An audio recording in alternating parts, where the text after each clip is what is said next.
Welcome from wherever you're joining us. If you're joining us from somewhere that is not mentioned on the screen, do let us know in chat as well. I'm going to hand it over to Arushi to introduce us to WiNUK and this event. Hi, so what is WiNUK? So WiNUK was founded in 2022 by our founder, Lizzie English, and it's evolved into a dynamic 50-person volunteer movement with a mission to inspire, connect, and advocate for female identifying neuroscientists. So I was lucky enough to be one of the initial volunteers, and I think I joined in around June 22. So that was a few months before I started my PhD. So for me personally, it's been a great way to network with other early career researchers at similar times of their career. So I found it really, really valuable.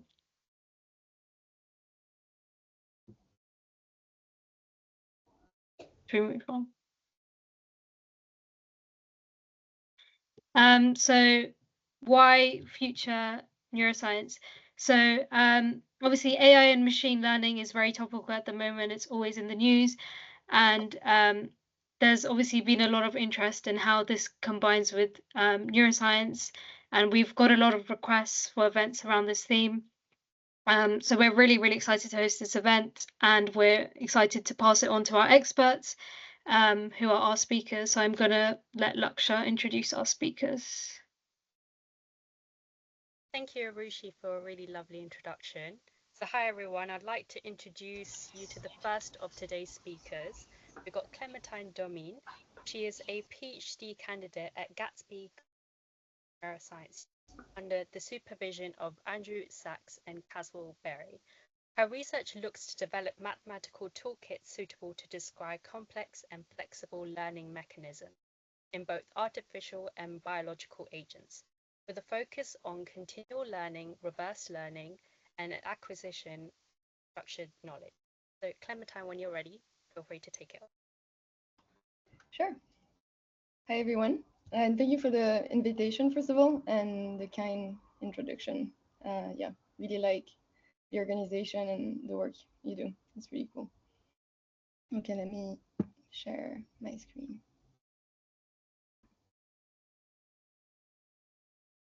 Okay. Can you see my screen okay? Yes. Okay, perfect. So yeah, today I will tell you about my research journey in AI machine learning and application to neuroscience.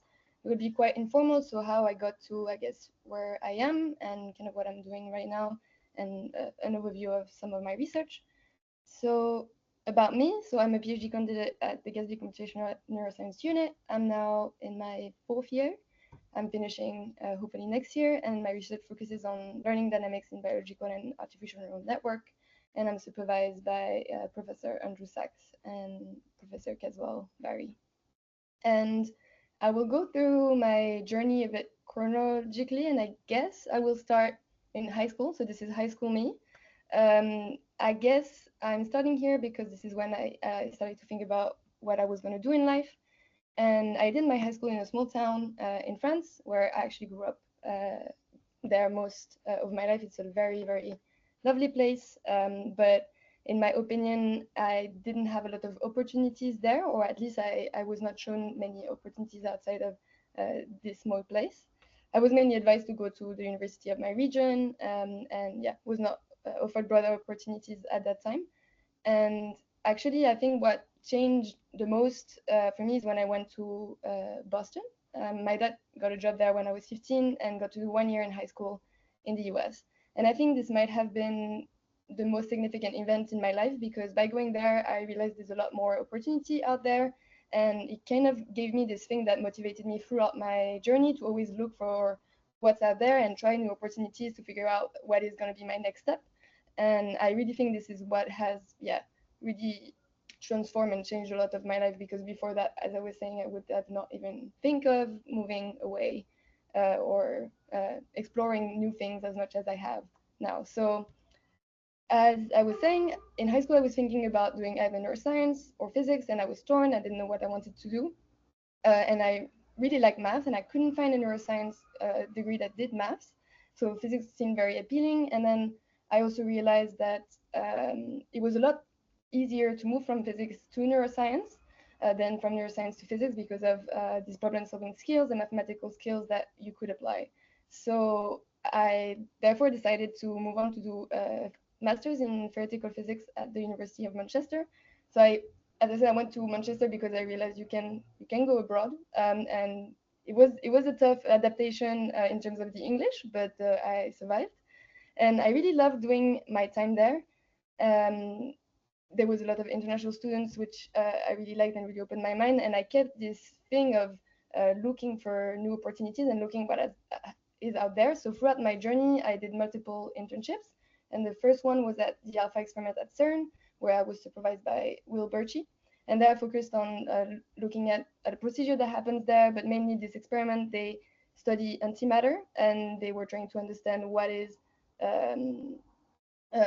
are the symmetries, why is there symmetry breaking, and by studying antimatter, you can compare it to matter and understand what is the difference between the two. And by going there, I realized one thing is that I don't want to do experiments, or maybe physics even. And I think that was a very big learning lesson.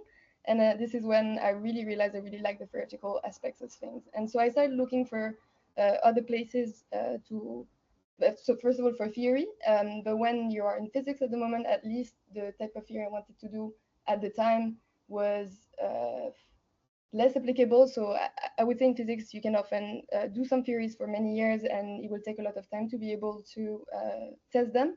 So I was looking for other places to do theories, and this is when I got back to my original interest of neuroscience, and I decided to go to the University of California for an exchange because there they had courses on theoretical neuroscience, and I got to do other types of research along in that direction, and that really confirmed that I wanted to do theory applied to neuroscience at the time. And furthermore, as I said, I continued exploring other things, and always looking for more opportunities to confirm what I wanted to do. And what I found out what I wanted to do was a PhD, which I think is not a light decision. And I think a big advice I would give to everybody is really think through this decision and talk to many people, which was what I was doing at the time, about what it entails to do a PhD and what are your motivation. And personally, my motivation at the time was the fact that I potentially want to stay in academia in the future and be an academic. So it was a decision that made a lot of sense. And yeah, I got lucky enough to get accepted in the Gatsby program the PhD program at Gatsby. And I think this was perfect for me because, as I said, I came from a theoretical physics background, and the PhD at Gatsby really allows you to, you have 1 year where you get to do courses and you can still figure out what you want to do and what direction you want to take. So for me, that was perfect. And now I'm going to talk a bit about what is my current work and the work I ended up doing here at Gatsby in machine learning and neuroscience. So as mentioned before, my research seeks to really develop mathematical toolkits suitable for describing complex and flexible learning mechanisms in both artificial intelligence and biological networks. And specifically, I study the theory of deep learning, which involves artificial networks inspired by the brain. And I really believe that by integrating deep learning theory, engineering, and insight from biological intelligence, I will be able to understand models that continuously adapt and revise their knowledge over learning, either machine learning models or animals. So my thesis really tries to answer these questions, and I think throughout my work, I have spanned the three broad ways in which I think AI can be applied to neuroscience. So the first level is theoretically, you can build small models of theory to understand how it's learning. And this is what I've done in the exact learning dynamics linear projects. So the idea with prior knowledge, the exact learning with prior knowledge. And the idea here is that what you already know might really influence what you have learned. And so, how and what you learn. So if you imagine an infant that has no prior knowledge in comparison to an adult that has learn about, for example, different types of birds throughout their lifetime, if we ask the two individuals to learn what a chicken is, their learning dynamics and subsequent representation of the bird will be very different. And we can hypothesize that, for example, the adults will learn faster by recognizing the features of the bird and integrate this into a rich representation of bird, well, the infant will just memorize what a chicken is. And in other words, what we are trying to say is that the prior knowledge that you have really affects what you're learning and the subsequent representation you have of it. And we see this effect in artificial intelligence and neural network. And in those cases, prior knowledge can really help. So in settings such as transfer learning, curriculum learning, and meta learning, but it can also hinder, as in catastrophic forgetting in control learning setting. And so in this work, we really provide a framework to investigate these aspects here. So this is really a theory of learning, trying to apply and understand how prior knowledge affects. So it's mostly a deep learning project, but I think it has strong connections to neuroscience, and we make some parallels through the complex settings we study. The second way I think AI can be useful to neuroscience is by creating tools for data analysis. So in my second project on procedural replay in the dorsal terrestrium, we are using an unsupervised model to detect replay in the brain. So replay is the reactivation of some sequence of neurons in the brain. And it was first discovered in hippocampus, but there you had a little signal on which you could look for in the brain to detect the replay. But in other parts of the brain, we don't know what that signal is. So therefore, we needed an unsupervised method. And this is what we've done. And I think we were successful in finding one of the first evidence of procedural replay or replay in another part of the brain that is not only useful for declarative memory, but also for memories of movements. And finally, the last project that I've done is, I would say, stands in between experiment and theory, and it's a toolbox. So it's creating a software, so software engineering for neuroscience that allows a good comparison of the models that we build and the data that we get from neuroscience. So NeuroPlayground is an open source standardized framework that aims to facilitate the comparison of hippocampus central cortex with existing literature. And for example, upon introducing an experiment, it can enable an automatic comparison that is standardized, because I believe now we have enough data and we're creating so many models that we need to think deeply and consistently compare our models in the same way. Okay, I think I'm running out of time, but I have a few other interests, such as EDI. I spend a lot of time and caring about that, and I'm always happy to talk about that.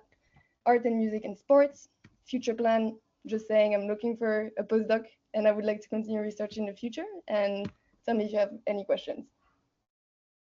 Thank you so much, Clementine. I think that was great. I love listening to your research questions that you have been delving into during your PhD. I'm sure the audience will also have some questions, but we'll delve into it after Nutka shows. Okay. Yeah. Thank you, Clementine. It was really wonderful to learn about the intricacies of theoretical neuroscience and machine learning through your journey. And with that, I would like to introduce the next speaker for this event. We've got Lyudmila Kusivkova. I'm really sorry if I butchered your surname there. She is a final year PhD researcher in the Artificial Intelligence Computational Neuroscience group that spans across the Division of Neuroscience at the University of Sheffield and the Department of Old Age Psychiatry at the University of Cambridge. Her research aims to understand how different risk factors for Alzheimer's disease influence the function of the brain and its structure, and uses methods such as machine learning, computational, and neuroimaging to study this neurodegenerative risk. And Lyudmila, when you're ready, feel free to take it away. Thank you so much. I'm sorry, I'm just having trouble with my screen. Just give me a moment. Okay, perfect. So thank you so much for giving me an opportunity to talk about my research and my journey, and also sharing this opportunity with Clementine, who is doing an amazing research, and I've been very impressed listening to her and what she has to share.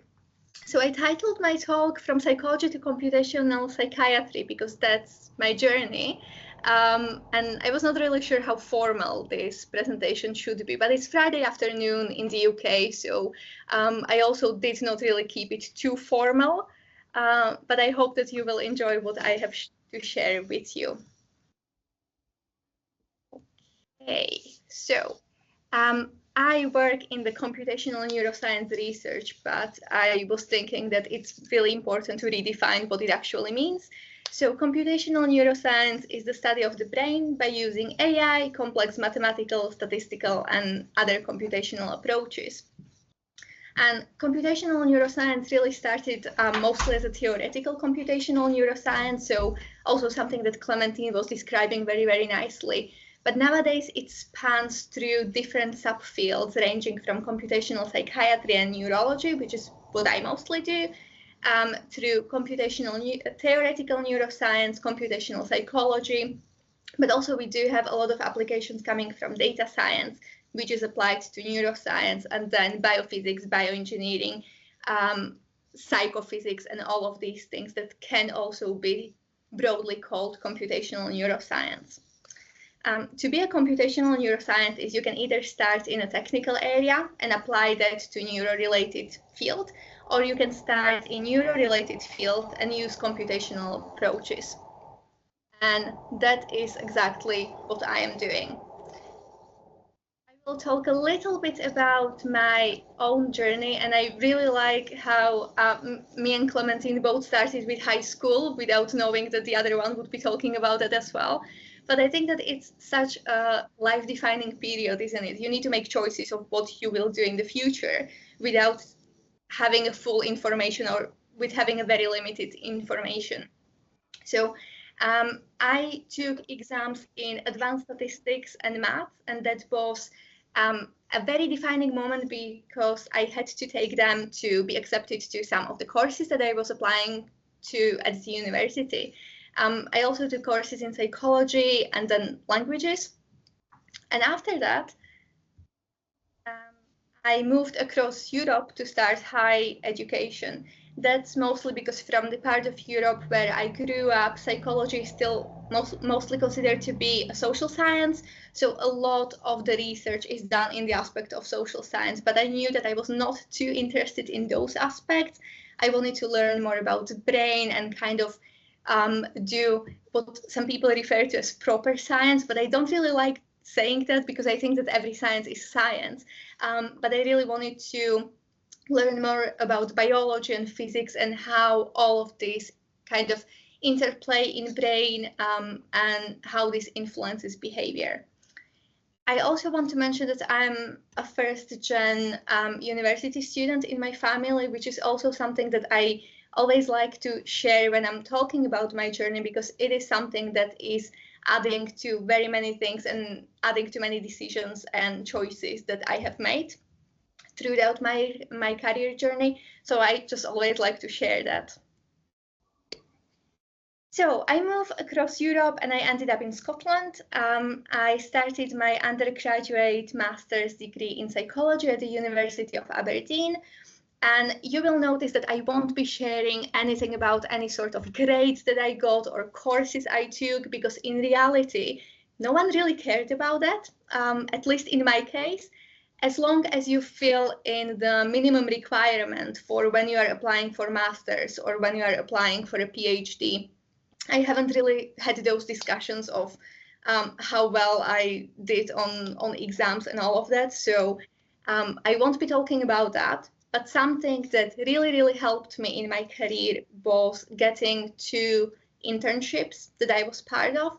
It helped me both to get future positions, but also to kind of decide what I want to do with my life, basically. So the first one that I got was an internal position at the University of Aberdeen at the Department of Psychology. And there I learned how to use EEG and how to work with that aspect of neuroimaging. It was also the very first opportunity when I had to learn some bits and pieces of coding, because we didn't really learn that. We had SPSS software that I'm sure many of you know and love and hate. But that was very first time when I actually had to learn how to code, and I started being interested in that aspect as well. The second internship that I got was with Czech Academy of Sciences, which I absolutely loved because I got to spend 2 beautiful months in Prague, and I absolutely loved Prague, so that was amazing. But it was also very career defining because it was a wet lab research. And I really discovered how much I hated working in that lab. So that was also a very career-defining moment for me, and I always remember that internship very, very fondly because I knew that that's something that I absolutely cannot do in my life. And I feel like very often people tell us that, oh, you need to know what you want to do. But I feel like it's also very important to know what you absolutely don't want to do in your life, and that helps as well. So that was it for me. I graduated with a thesis project about neural correlates of working memory. It was project working with EEG, and that's when I actually got interested in neuroimaging, and I wanted to apply that a little bit more in my future studies. I had my master's secured, so I was able to take a very long summer break in between. And then in September of 2019, I started my master's in integrated neuroscience at the University of Edinburgh. And I knew that I wanted to work with neuroimaging, and I also was very interested in neurodegeneration. So I joined the group that is called Prevent Dementia. It's an international initiative or organization that spans multiple universities across world now. And I'm very lucky to still be part of them. So I was really enjoying my master's project and thinking that, oh, maybe that's something that I want to do in the future. And I started thinking about doing a PhD. However, that's when COVID started. I graduated with a thesis about brain connectivity in people who have family history of Alzheimer's disease. So at that point, I was working with fMRI, and I really, really liked it, and I wanted to continue. However, when I graduated, I didn't have a PhD or job secured. COVID was in the full bloom. It was a very dark period in my life because up until then, I was doing very, very well academically, and all of a sudden there is a circumstance that you cannot really control, but you also feel like failure at the same time because you cannot really control how you feel. So it was also a very career-defining moment for me to just graduate to a completely broken job market and with no available funding for the sort of research I was interested in. So there was nothing that I could do at that time unless I wanted to do something in virology. But that's not what I really wanted. However, a few months later, I was quite lucky to start a teaching position at the University of Glasgow. And I continued with my PhD applications and interviews. And that was also a very career-defining moment for me because I had a chance to be on the other side of the university teaching. And I have an immense respect for everyone who is working at teaching and kind of admin people at university after being on their side and seeing how much they actually do that we don't really realize as students. In October 2021, I started my PhD in computational psychiatry at the Artificial Intelligence and Computational Neuroscience group that spans the University of Sheffield and the University of Cambridge, which means that half of our group is based in Sheffield and half of us are based in Cambridge, with me being based in Edinburgh, but I'm just the exception to the group. The rest is either in Sheffield or in Cambridge. And I'm set to submit my PhD thesis soon in December this year.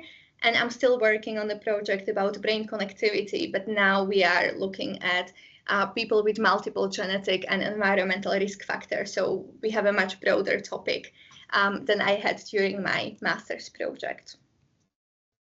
And now what you all are probably interested in is how I applied AI or machine learning or computations in my own research.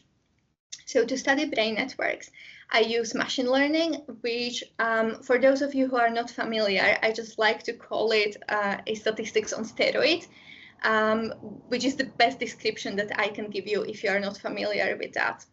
I am working on neuroimaging data, but we also have some medical data and cognitive data, so we actually have a full profile of our patients and participants. To use machine learning in my research, I can do it in 3 different ways. I can either find differences in brain signals in different populations or between different populations. I can classify people into different groups. So that's either disorder or no disorder, for example. And something that is probably on the highest level is I can make predictions. So, for example, I can make a prediction whether certain people would develop a disorder or not based on our data. Now, I didn't really want to share too much about my research and kind of bore you to the pieces at this beautiful Friday evening, but I took a few snippets of some of the papers that I published. So if you are interested in reading more, you can go ahead and find that study. And if there's anything that you don't understand, you can just message me and I'm more than happy to explain. But I wanted to bring kind of a broad research area that I've been working on. So the first snippet of the paper that I'm sharing, it's the original research paper. So this gives you an actual ideas of how different machine learning can actually be applied and how we did that in the research and how it can be applied beyond our own research as well. In this paper, we looked at brain networks of people who have different genetic risk factors for Alzheimer's disease. And what we found was that those with the risk had more disrupted brain networks than those who don't have genetic risk factors. This also correlated with cognitive performance. So if you are interested in more psychology-related neuroscience and computational psychology, this paper is probably something that you would want to look up. The results were, however, very different in different genetic risk groups, which was quite interesting because it suggests some mechanical differences as well. Then there is the second paper, which is the systematic literature review of connectivity in dementia with focus on different methodologies. So this one gives you ideas of what different analytical approaches are out there in general and how those are applied in neurodegeneration research. But it also offers critical evaluation of what sort of analytical pipelines we have and what seem to be better. It, of course, offers the overall analysis of the result as well. The third paper is something that is probably the most relevant to this talk. It is an opinion or so-called perspective paper on the topic of how we should move forward in the field. So in that paper, I basically argue that AI and data science is really helping us, but we need to move from looking at correlations to looking at causality. And I'm basically explaining that there is a way how to do that, which is called mechanistic modeling based on real life data, which could serve as a brain simulator. So what we could essentially do is to get real life of data from patients, and we could, for example, simulate how different drugs would behave in those patients group.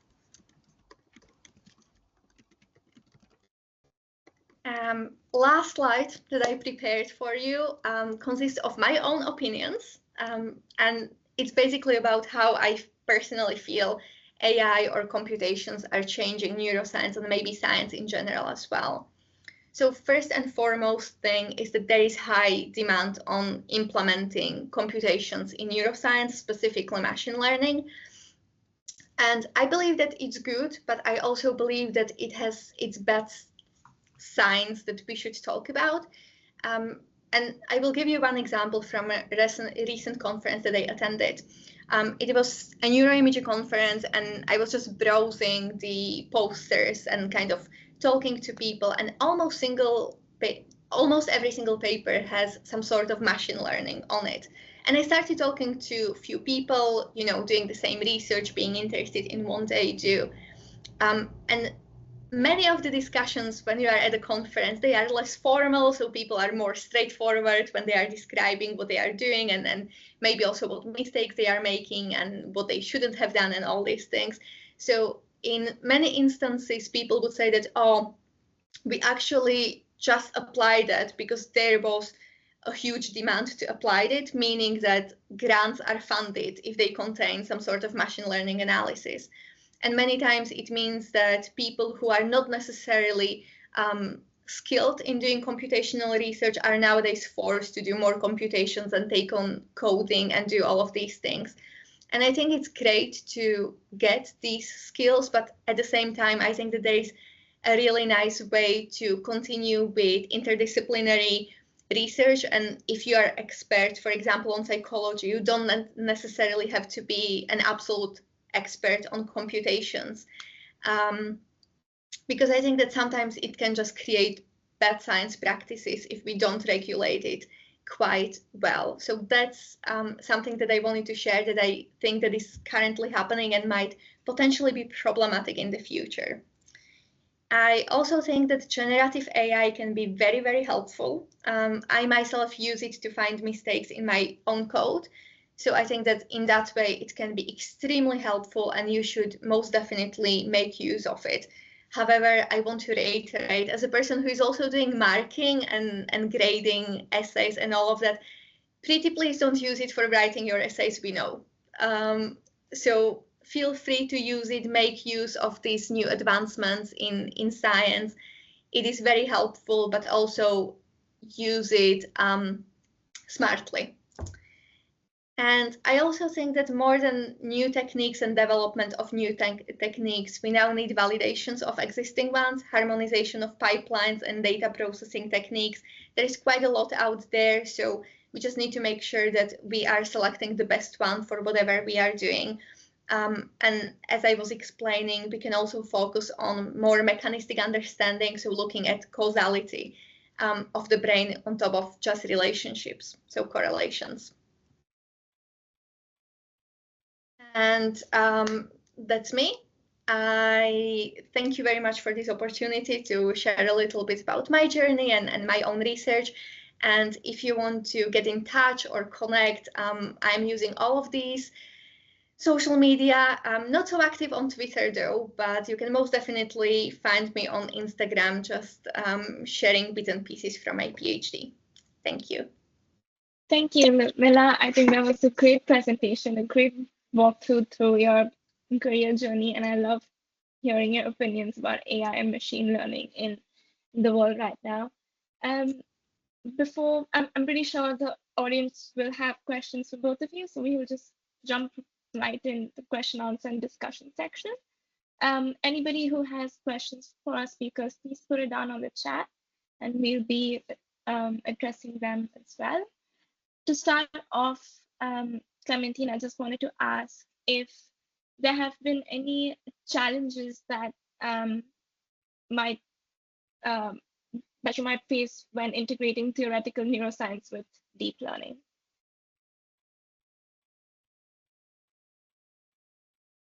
Oh, I can't hear you. You're on mute. Yeah, I think there are plenty. Actually, a lot of my work was originally motivated by the idea of like prioritize replay, and they ended up using deep learning papers at the end of the day, because when you do theory, you simplify so much sometimes the assumptions, and the things you can exactly solve are so simple that actually the things you might want to study in the brain are a lot more complex, and therefore at the theoretical end it's really tough to make that connection. But I'm not losing hope. I believe I will hopefully do a postdoc on this idea of replay, but I think sometimes maybe at a level of computation neuroscience it might be easier, even though when you use a model or create a model, I often strongly believe there might be a lot of degeneracy in which models you could actually use. So this model is not exactly replicating what the brain is doing, but by creating those models, you get a better understanding maybe of how it might be functioning, and then you can go forward in your research without saying this model is exactly what the brain does. So there are a lot of caveats, and I think you have to be very careful on how you apply your models or your theory to neuroscience, even though they can guide the research. And I guess, yeah, that's one. And the other one is often there's not a lot of discussion in between theorists and experimentalists. So it's rare to find a lab where you're going to do experiments. So having this loop is very crucial, and make sure that the theories will create theories that have predictable outcomes, and that these outcomes can be tested in the future. And I think this starts to begin. So my lab is starting to do experiments, even though right now is the end of my PhD. It's a bit sad. But some of my theories now might be applied, because often other labs don't care enough about your theories, or it's not exactly what they're working on, and they have their own research direction, and therefore it's hard. So I think creating labs where you really mix theorists and experimentalists is really the way forward. Yeah, I think that makes so much sense. Lumina, do you have anything to add? That was such a nice and comprehensive answer that I will just let Clementine shine with that. Yeah. Like I actually wanted to ask you something else. You know, from both of us, she's more of an expert on theoretical computational neuroscience, so I would take her opinions. Yeah. I'll just ask you then. You talked about using generative AI smartly. Could you? I know a lot of the younger audience would be struggling with that because they would usually use it in their essays and wouldn't know how exactly to use it smartly. So how would you say that you could consciously use it and use it to develop your skill, or to debug your code, etc.? So I think the best practice is to always start with something that is your own, whether that is a piece of code or whether there is an actual essay. But you need to create. Even though it's generative, it only should help you to generate, not generate things for you. So with code, I think that you know, you can just write something very, very simple, and you can ask whatever generative AI you are using. You can just ask very simple questions on, okay, please help me with this bit of code. I'm not really sure how to code this properly. I have this problem. It will help you out with that. But what I'm using it mostly with, and what I struggle mostly with, is if I get any error, me not being a programmer by training, those errors don't really tell me much. They tell me that, oh, there is a problem in line 120, but I don't actually know what that means. So that's how I do debugging. I always copy the code and I just ask, okay, so what this error tells me and what are the potential solutions, and I just try to go through the potential solutions myself. When it comes to writing essays and doing that smartly in that way, I also use generative AI for some of the writing that I do, but I only use it for kind of you know, making my writing better. So I write something and then I ask questions like, okay, tell me on a scale from 0 to 10, how well the flow of information is, how well the clarity is. And if I see that any of the questions get a score below 8, I ask, okay, which part you think needs improving and what exactly you didn't understand in that part. So I kind of work with it to improve it, rather than just accepting some of the things that you can, because I think that it's very easy these days. You just ask it, okay, I have this problem, you just put keywords in and it just gives you a text. But I had instances when I was looking at essays and it's very difficult to describe how you can tell, but you can just tell because it sounds a little bit like a robot. Like a real human being would not really say something like that. So, and also there are very many tools that can actually find out that something was written by AI, and many universities are using those, so it would actually flag up on the essays that it was likely created by AI as well. So I think that just using it as a tool that is helping you instead of tool that is doing something for you and instead of you is the best advice that I have. I absolutely agree with having your idea to start with and then using generative AI to kind of push it a little more further. Do any of the other hosts want to just read out the questions from the chat? Hi, yeah. So great talks, guys. They were really, really enjoyable. We've had several questions from the chat, so I'm just going to start with one from somebody called Al-Jarrah. So this is a student who's wants to delve into computational neuroscience following a master's and bachelor's degree in medical neuroscience with little computational training, and they're slightly worried about the interview questions or future jobs or PhDs in this field. And they're asking about how they can delve more into machine learning and AI with minimal computational knowledge. Actually, on that, I would like to advertise a program we have at Gatsby, which is a program that is called the Bridging Program, which is exactly aimed at that. Because, as I said, a lot of people are interested in neuroscience, and the field is getting more and more towards something that where you actually need computational skills. And therefore, this program is an 8-week program at which you can apply, and you will learn all of the mathematics and computation you need to have to pursue a PhD in that direction. And it's really aimed at people who have no background. So this is, in a way, we really select people. And yeah, I'm teaching on that, and it's quite fun. So yeah, would love to have any of you. But otherwise, I wouldn't just worry too much. I think there's also a lot of online things available. If you can't get to that, I think there might be other courses and things. The good thing about coding is that there's so much online, and you can do it by yourself in some way.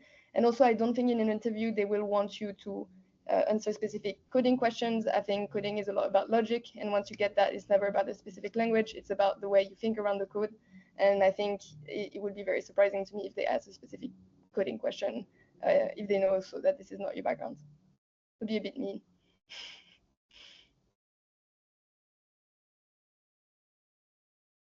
If anybody wants to ask a question directly, you're welcome to just put your mic on, if that's easier. So there's another question from Schlocker. So given that you both started your PhD before the massive boom in AI awareness, if it has impacted your research, how do you think it has done so? That's a good question. Schlocker always asks the best questions. It's very difficult to know how it impacted because we don't know how it would be without it. So we cannot really compare. That's the reality that we are working with.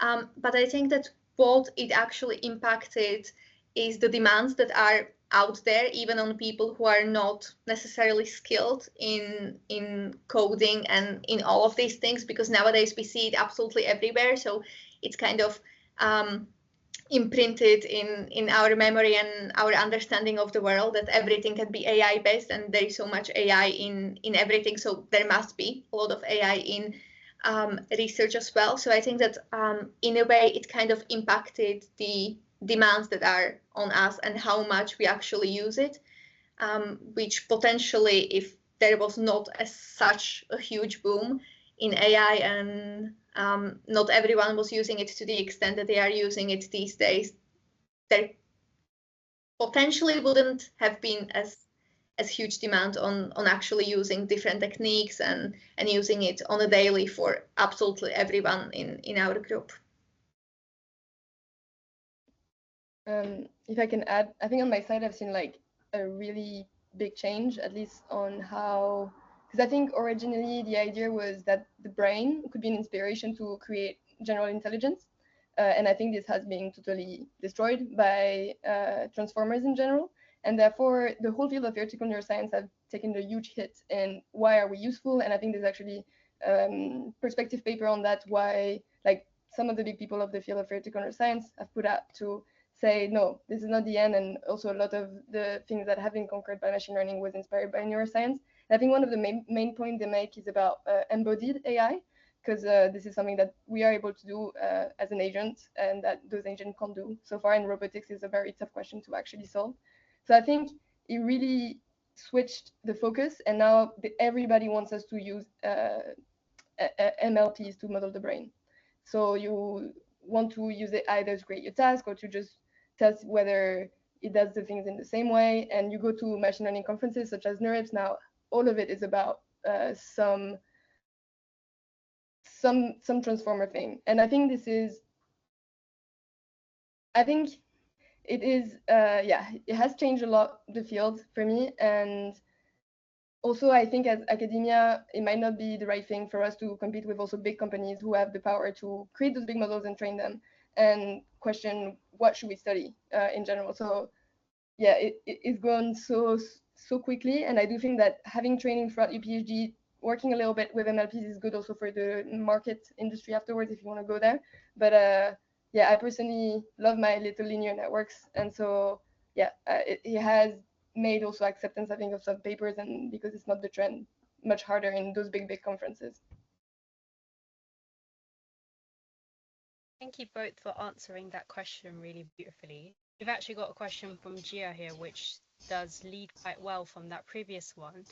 So their question is, what are your thoughts on potential use of computational models to replace animal experiments? And based on current evidence, do you think computational models are or will be fully translated to disease?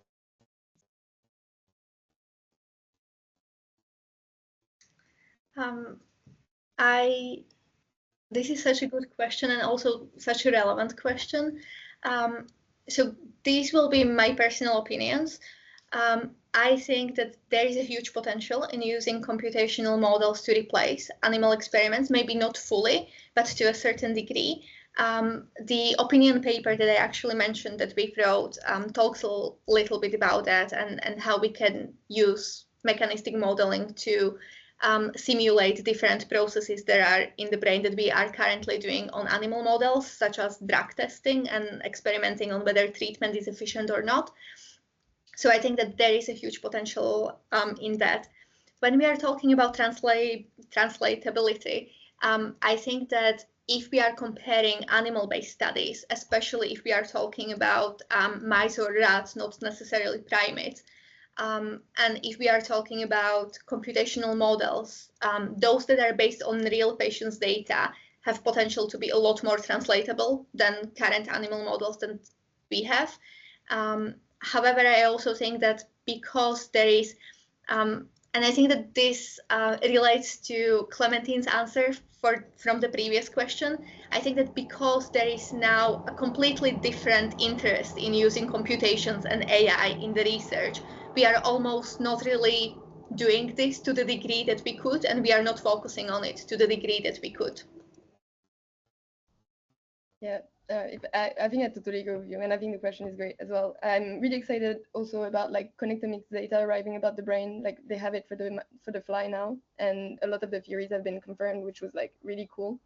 But I do think there's still like a big road, and making sure that we compare, even though like those models can build similar representation, there are a big question in terms of how do we compare them, and what do we compare. And actually, if anyone wants to submit, we are organizing a workshop on this question at NeurIPS on unifying representation across AI and neuroscience and how to do that best. So I think there we're trying to answer that question to some extent. So yeah, I think it's an open question, and as more people come to chat with us, it would be great. I really love how you are just coming with opportunities here for people. Thank you both for that beautiful answer. The next question we've got here is, what programming languages do you use in your work, and how do you approach learning and getting better at coding? Do you want to start, Clementine? I started with MATLAB and it was horrible, but I was forced because a project was in there. No, actually, so I did most of them throughout my career. In my undergrad, I did C++ and a bit of Python, and then I went to MATLAB because there was a code there, and I didn't want to change all of it. And then I went to Python, and I don't think I will ever move from Python again. I think there's a lot of great things. However, it depends on what you're coding. Definitely, like C++ works differently than Python, and for some things works better and works much quicker if you know how to write it well. But I think for most purpose, I would just advise Python. Or there's also like Julia now, but I don't think enough people use it. But I think it's actually a great way to code as well. But I would say just Python, because there's also so much stuff to learn online and so many people who use it, and you can create your own packages and stuff, so it's cool. I 100% agree. I also started with MATLAB because I was forced to, because the code was written there. So the same story, and I completely hated it. I found it very not intuitive in a way, so I had no idea what to do and how to do it there. So that was quite difficult for me. And then I moved to Python for any sort of analysis that we are doing, and I'm also using R quite a lot for visualization. R has a beautiful packages for visualization, Both of them are quite similar in terms of the actual programming language. So that's something that I am using. So I would mostly advise Python just for the applicability. It's also very applicable outside of academia if you want to eventually leave academia, possibly. MATLAB is very old school. You find very many useful packages there, and a lot of software is actually written on MATLAB, especially the software that we are using in neuroimaging. But if you are coding something yourself, I would 100% advise Python. I love how everybody has a hateful relationship with MATLAB.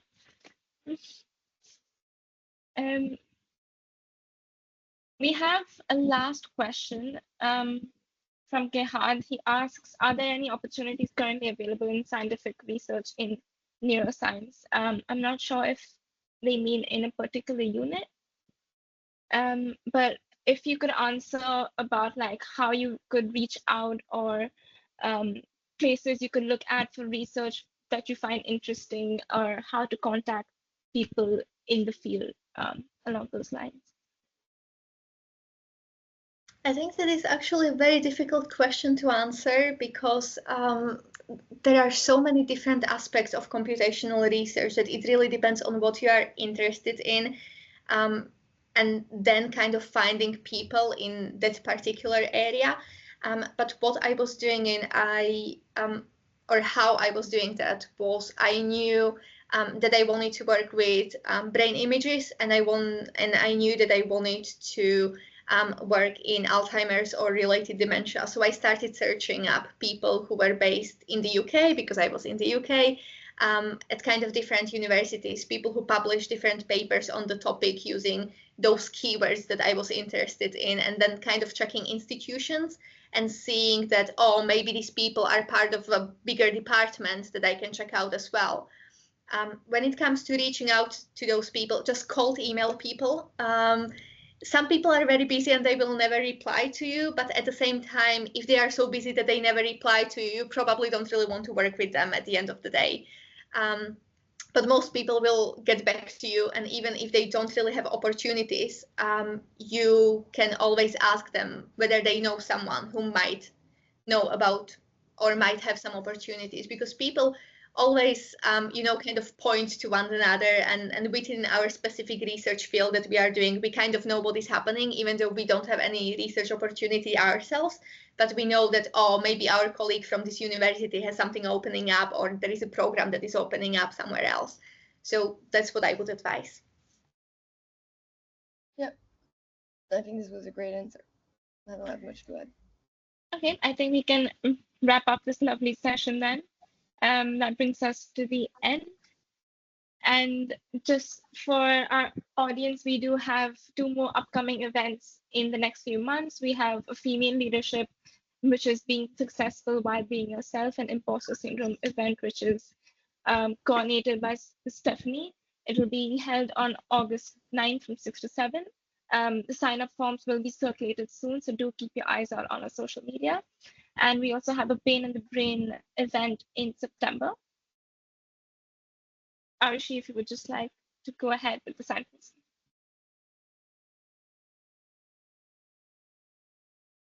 I can't hear you, you're on mute. Sorry. So I'd also like to direct our audience to the WiNUK blog.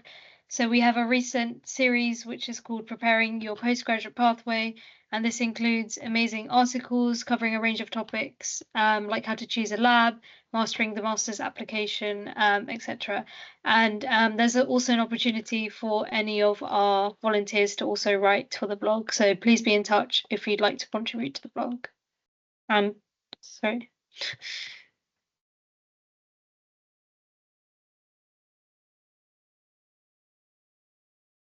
And we have our socials that you can stay in touch with. So you can sign up to be a member to our society on the website. And I think the slides have gone. Yeah, the slides are back.